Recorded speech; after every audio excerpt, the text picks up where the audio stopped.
Ana, vamos a revisar lo que ha pasado en Zacatecas, donde, como le comentaba yo desde el principio del programa, hay 3 personas detenidas por su presunta responsabilidad en los hechos que derivaron en la muerte de 10 personas cuyos cuerpos fueron encontrados en 3 municipios de ese estado. Le agradezco mucho a David Saucedo, consultor en temas de seguridad, que me acompañe para el análisis de este tema. David, ¿cómo estás? Buen día. ¿Qué tal, Pascal? Quiero saludarte a ti y a tu auditorio, a tus órdenes. Bueno, pues Zacatecas había pasado durante muchos meses como un estado en donde funcionaba el plan de seguridad. Los datos oficiales mostraban un descenso en los homicidios y de repente nos topamos con esto, con 10 ejecutados en el estado y con un video que circuló ayer por parte de presuntos integrantes del cártel de Sinaloa, de la facción del Mallito Flaco, en el que se atribuyen estos homicidios. ¿Cómo ves las cosas, David?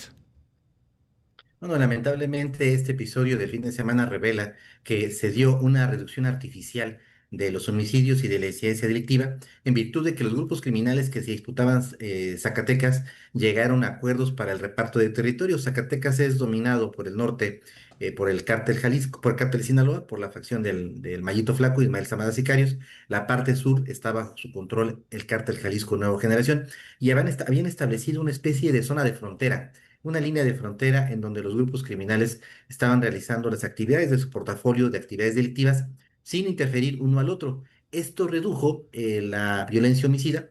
Las autoridades locales y federales se atribuyeron la reducción de los homicidios cuando en realidad estábamos en un escenario de paz narca. De acuerdo con lo que se alcanza a apreciar en el video que se hizo viral, la facción del cártel de Sinaloa, la Malliza, le reclama a las autoridades locales del municipio de Fresnillo y también estatales el rompimiento de acuerdos, sobre todo que ya no hubo la protección policial y la asignación de contratos de obra pública y también la organización de las ferias regionales que tenían empresas ligadas al cártel de Sinaloa. De acuerdo con esta perspectiva, el cártel de Sinaloa se siente traicionado, secuestra, tortura y asesina a quienes percibe le traicionaron en los acuerdos que a los que habían llegado con las autoridades locales, y esto genera un escenario de pesadilla con imágenes que incluso alcanzaron la prensa internacional.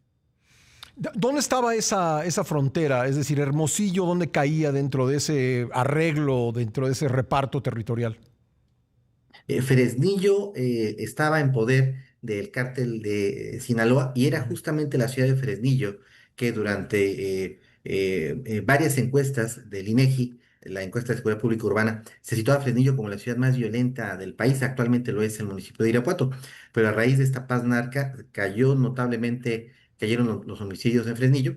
Hubo una transición política, por cierto, en Fresnillo, dejó de estar gobernada la ciudad por Morena, ahora le dirige una alianza entre PRI, PAN, PRD. Se da esta transición política, pero bajo un acuerdo la ciudad de Fresnillo se dividió entre ambos grupos criminales.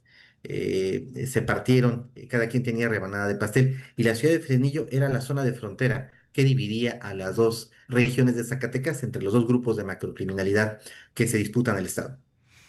Bueno, ayer no quiero dar mucho vuelo al video por obvias razones, David, para pues no ser caja de resonancia de los intereses criminales, pero me llama la atención que ahí brincó la palabra Los Cabrera, que es el grupo dominante del crimen organizado en Durango. ¿Están aliados con la Malliza en cuanto a tomar posiciones en Zacatecas?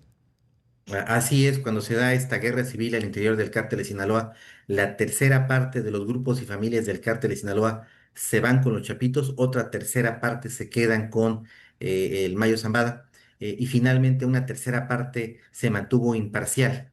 Pero lo que alcanzamos a apreciar es que a raíz de esta embestida conjunta del gobierno de México y de los Estados Unidos, y a raíz también de la muerte del Mencho, los Cabrera tomaron partido de manera muy decisiva en favor del Mayito Flaco. También de acuerdo con versiones de los Estados Unidos, otro hijo varón del Mayo Zambada, el Mayito Gordo, se fugó de Estados Unidos. Bueno, en realidad estaba en libertad condicional, pero pasa la frontera y está apoyando a su hermano en el combate a los Chapitos. Ujú. Esto, por supuesto, contrasta con el espíritu pacifista Sí. que aparentemente quiso mostrar el Mayo Zambada en esta misiva que repartió su equipo jurídico ante distintos medios de comunicación. Ujú, Queda en claro que solo era una estrategia de mercadotecnia ujú. y de comunicación para cumplir con los acuerdos con las autoridades norteamericanas y obtener beneficios carcelarios. Pero esa postura que asume el Mayo Zambada en Estados Unidos contrasta notablemente